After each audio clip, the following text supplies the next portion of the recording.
చేగొండి సూర్యప్రకాష్ గారి ఇంటి వద్ద ఉన్నాం. నమస్తే సార్. నమస్కారం అండి. జనసేన నుంచి వైసీపీ తీర్థం పుచ్చుకున్నారు. ఇక్కడ జరిగిన నష్టం ఏంటి, అక్కడ జరిగిన లాభం ఏంటి? వైఎస్ఆర్సీపీ అంటే మరో 10 రోజులు అయితే ఇంకా వివరంగా చెప్పగలరంటారా?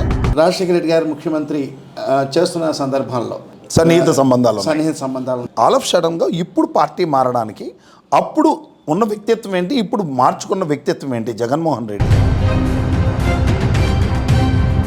స్టాండింగ్ కాంగ్రెస్ పార్టీ అంటే తండ్రి యొక్క అడుగుజాడల్లో నడుస్తున్నాడు అనుకోవచ్చు, అప్పుడు అనుకోవచ్చు. ఎందుకంటే కానీ ఇప్పుడు కాదు.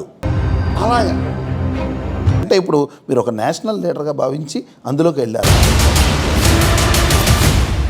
ఆశలు ఏవి కోరికలు లేని వ్యక్తిని అంతకంటే దారుణమైన విషయం ఉంటుంది. ఇప్పుడు రాజకీయంగా మీరు ఏ లబ్ధితో పార్టీ మారారు? రాజకీయంగా ఆ పార్టీలోంచి విభేదించి రావడానికి 2 కారణాలు. చాలా అతి ముఖ్యమైన క్వశ్చన్ అడిగారు మీరు.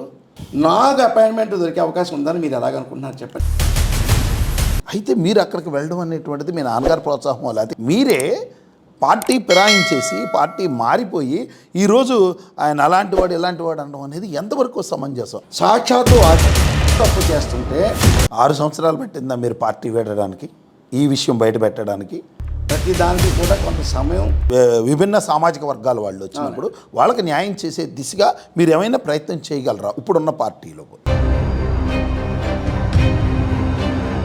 ఈ మధ్యకాలంలో ఒక ప్రచారం ఒకటి జనసేన పార్టీ నుంచి ఒక ప్రచారం ఒకటి చేయించుకుంటున్నాడు ఆయన.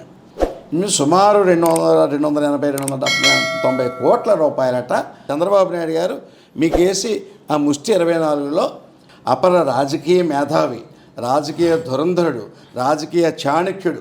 కాపు సామాజిక వర్గానికి మీరు చెప్పే మెసేజ్ ఏంటి? నేను చెప్పే మెసేజ్, ఇప్పుడు అధికార పార్టీ ఇంకా ఎక్కడ కూడా పూర్తి స్థాయిలో అభ్యర్థులు ఎంపిక జరగలేదు. మీకు ఇస్తామని ఏమైనా ఇచ్చారు? అధికార పార్టీ బలోపేతానికి ఏ విధంగా మీరు కార్యాచరణతో ముందుకు? Please subscribe S4 media.